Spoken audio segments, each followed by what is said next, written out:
everything was so beautiful. It touched me so deeply. Thank you. My question is, if it takes 30 hours to paint, how long do your models sit for on a daily basis? So I usually do 3 to 4 hour sessions. So they'll come to my studio and we do, it's not 3 hours straight, so we do 20-minute breaks, or 20-minute poses with 5-minute breaks. And so I usually break it down into 3 or 4 hours at a time. Yeah, so it takes months and months and months. I have a question. Do you paint men as well? I do paint men, by the way. You can see my paintings of men on my website here. A question about coming back to the timing there for a second. How much time do you spend with your models before you actually start painting? That's a good question. It really does depend. So some models, you probably noticed there were a couple of faces that kept repeating. Some models I know pretty well beforehand because we've worked together in the past. So it can be really quick where we set it up and I get the pose the way I like within 20 minutes. But it can take me a full 4-hour session to just try things out, different poses before I feel confident with what we've chosen. Yeah. With your models, do you choose the pose, or like when you're kind of getting to know them and interviewing them, is it kind of like, oh, that you seem most natural there? Like, are you dictating that, or are they? It's a little bit of both. So sometimes I meet someone that I just think I have to paint them, and they come in and we just kind of play around and see what happens. And other times I actually do have a really clear idea of what I want to paint, and they're really generous in working with me to help find just the right pose. Yeah. Yes. Hi. I'm curious how your art differs from or is inspired by your mother's and grandmother's. Oh, yeah, good question. So my mother is a still life floral painter, and my grandmother is still life as well, but she does a lot of wildlife paintings too. So they really don't touch portrait at all. So we're very similar in stylistically in our technique and our realism, but our subject matter is very different. Yeah. What sort of helped you get through any moments of doubt? Like being. Sorry, one more time. What helped you get through any moments of doubt? Oh gosh. Well. That's a good question. I mean, honestly, it's just keep going. I would think to myself a lot that, you know, if someone else thought differently about me, or if I was in a different situation, would I change anything about what I'm doing?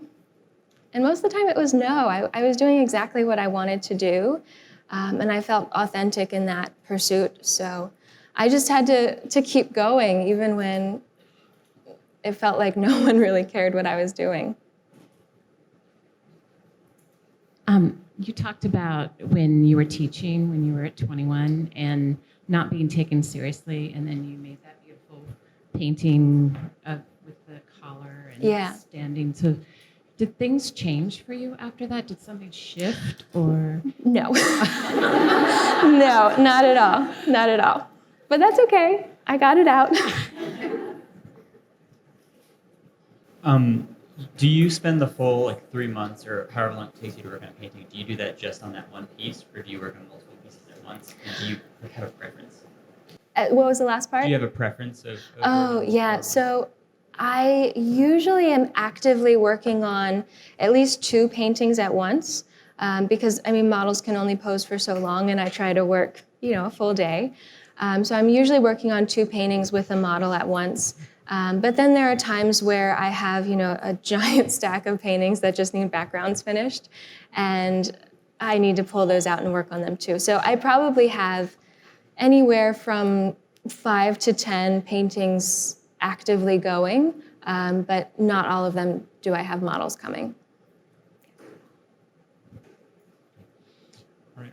I'm not positive this is an appropriate question, so if it's not, just say so.